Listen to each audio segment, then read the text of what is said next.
Meus amiguinhos, sejam bem-vindos ao Pipocando e hoje o tema é especial. Ah, o tema especial? É pra falar de séries, senhoras e senhores. E hoje a gente vai falar sobre o assunto das séries que todo fã de série gosta, às vezes fica triste, às vezes fica feliz, mas a gente fica ansioso. Que são episódios-chave, não é? Você é o moleque-chave, né? É. Eu sou o moleque-chave? É, moleque-chave. Tá bom. E fica ligado no GPS, porque a gente vai falar aqui dos episódios que mudaram o rumo das séries, alterando a rota. Ah, é a sua série de comédia virou uma série de drama, não é isso? O Pipocando que era um canal dos filmes, agora virou um canal que fala também sobre séries, Você vê. não é? E como a gente tá falando... E como a gente tá falando sobre episódios específicos, obviamente vai rolar alguns spoilers, então fica ligado e pula aí.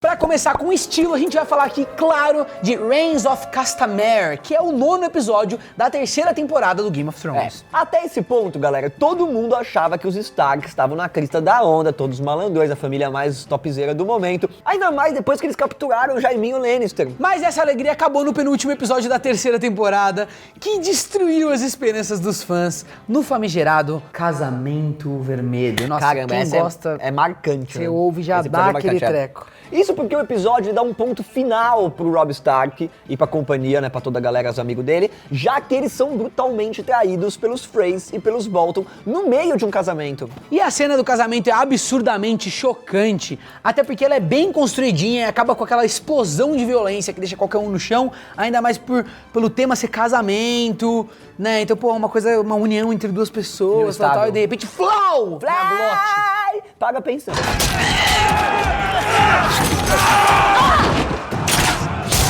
O nome do episódio também tá cheio de simbologias, já que a Chuva de Castamere é uma música que conta a história de como o Tyrion Lannister dizimou uma família. E é justamente essa música que a banda toca pouco antes daquela chacina absurda, num momento em que até o baterista do Coldplay aparece entre os músicos figurantes. Muito legal isso.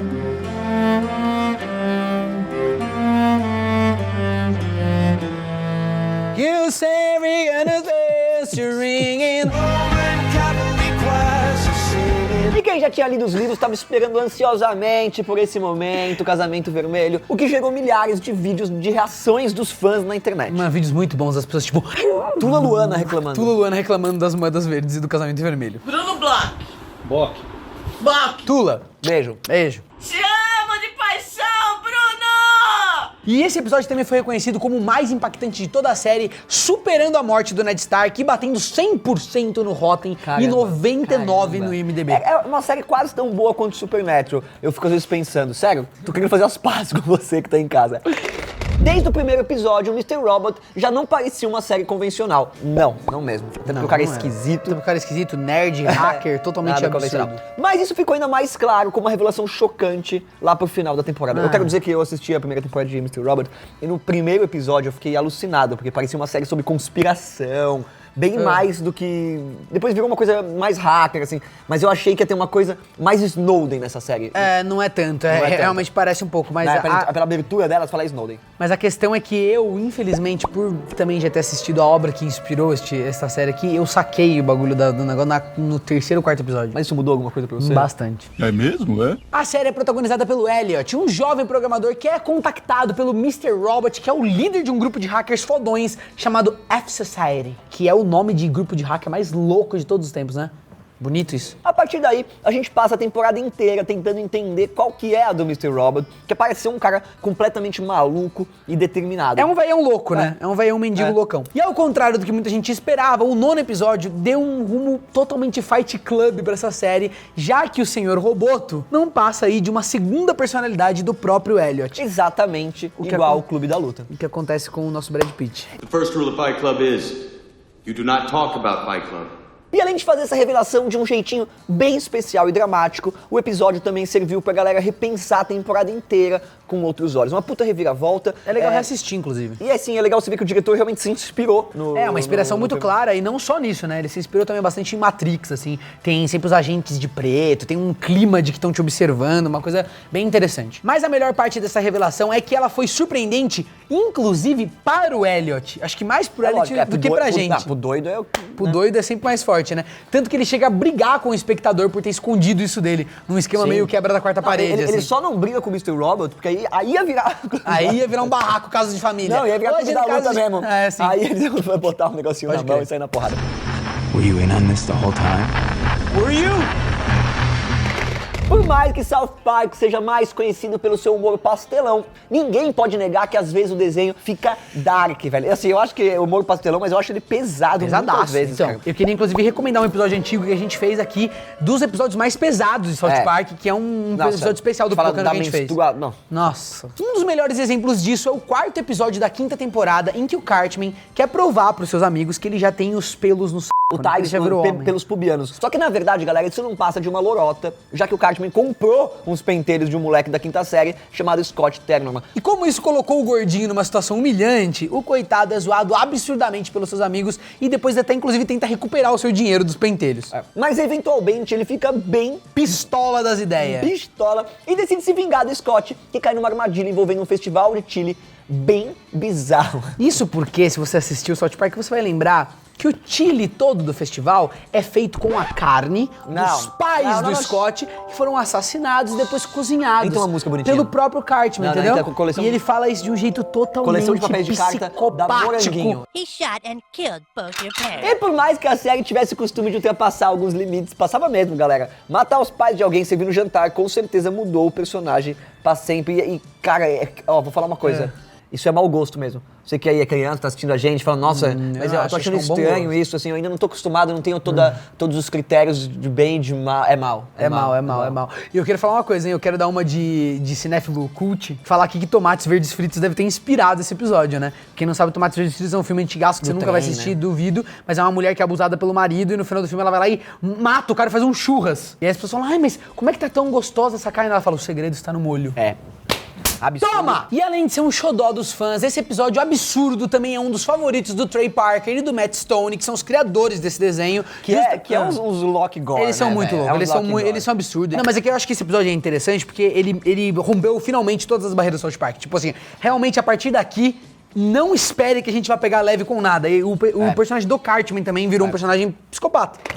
Outra série com episódio transformador de vidas é a maravilhosa Supernatural, que misturava casos de família com lendas urbanas, mito antigo e monstros famosos. Quer mistura melhor que essa? Ó, velho, eu quero pedir desculpa pros fãs, porque... galera. Não, você não. Porque eu gosto dos bichos do Supernatural, eu gosto de ocultismo, eu gosto de bichos, eu gosto da caipora, eu gosto de fantasma, eu gosto de todas essas paradas. Às vezes a série virou meio novela, mas eu não deixei de gostar por causa disso. A Mas gente eu faz também isso. assisti, eu Não, adorava. você não gostou. Quem acompanha a série deve saber que lá pro final da 3ª temporada, o Jim morre e vai parar no inferno, o que obviamente foi muito chocante pra quem tava assistindo a série. Só que logo no começo da 4ª temporada, ele foi ressuscitado. E depois ele passa o resto do episódio tentando entender quem que foi que salvou a sua vida. E essa também foi a primeira vez que os fãs viram o Castiel, que explica como ele salvou o Jim por causa de um plano divino maior.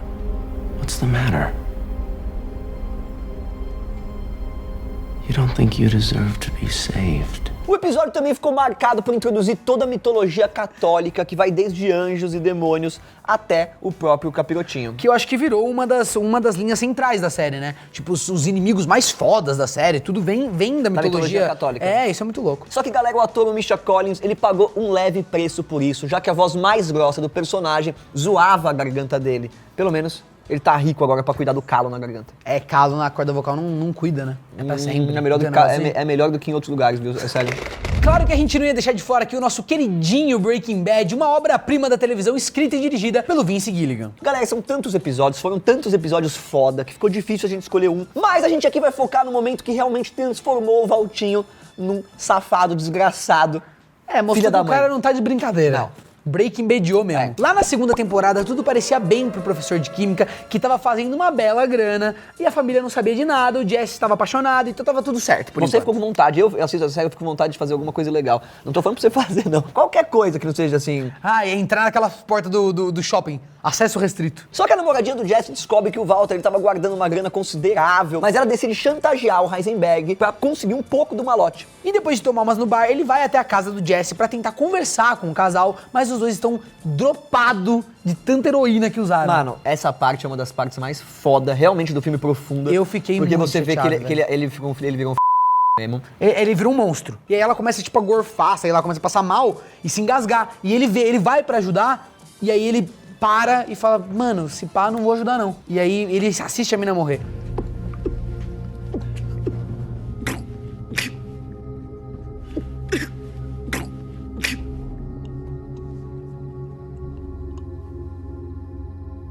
Eu acho que isso que é a sacada. Mostra ele virando mal, sabe? Tipo, ele tenta ir ajudar e depois ele desiste. É porque assim, ó... E todo o impacto disso depois... Vence a Dorga, mas não se mata ainda. Quando começa a matar no Breaking Bad, você fala, agora desgovernate. Agora desgovernou. Desgovernate. Agora não é mais um professor de química bonzinho. Não é. É um assassino Não mesmo. é.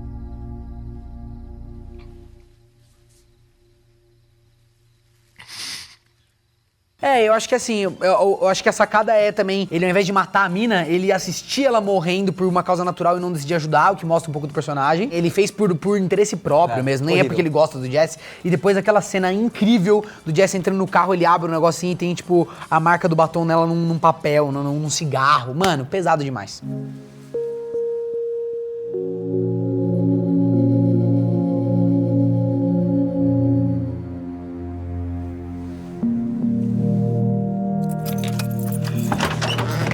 Pra fechar a lista, a gente vai falar aqui de Hora de Aventura, que de vez em quando conta com alguns episódios absurdamente importantes e que mudam toda a mística da série. Hora de Aventura é uma série que muda muito entre uma temporada e outra, até o estilo de roteiro mesmo foi mudando, né? Desde o começo, os criadores colocaram algumas dicas escondidas sobre o passado da Terra de U, o lugar que os desenhos se passam, né? Várias teorias diziam que U é o nosso mundo depois de uma guerra nuclear. Já falamos Inclusive, disso. deve acontecer já, viu? Fiquem tá espertos. próximo. Enquanto outros acreditam que é apenas uma dimensão bem parecida com a nossa. A resposta disso só foi aparecer na 5ª temporada, quando o Finn pergunta pra Marceline por que ela se importa tanto com o Rei Gelado, o velhote mais pirado do desenho. Ele é do mal no desenho, né? Gente, isso aqui é muito duro. Bem mais duro que o meu gelo.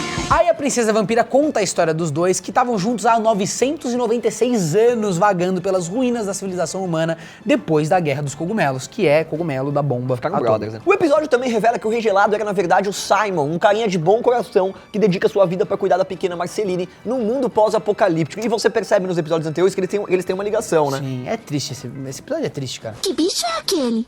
Um viado.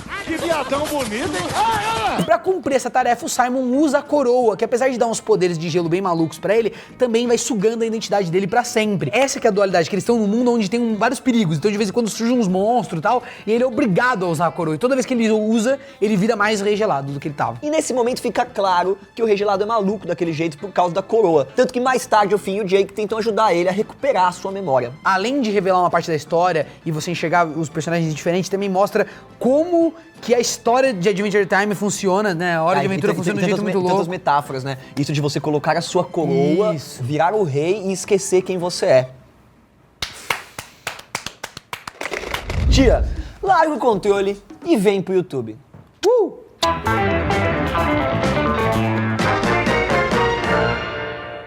É, tudo muito bonito, né? Viraram esculturas maravilhosas lá na Europa que você pode visitar pagando 15 euros. Só? É, que se você for estudante. Eu estudo. Você não estuda? O mundo, o universo ao seu redor? Fala, sou estudante. Eles estão me estudando ultimamente.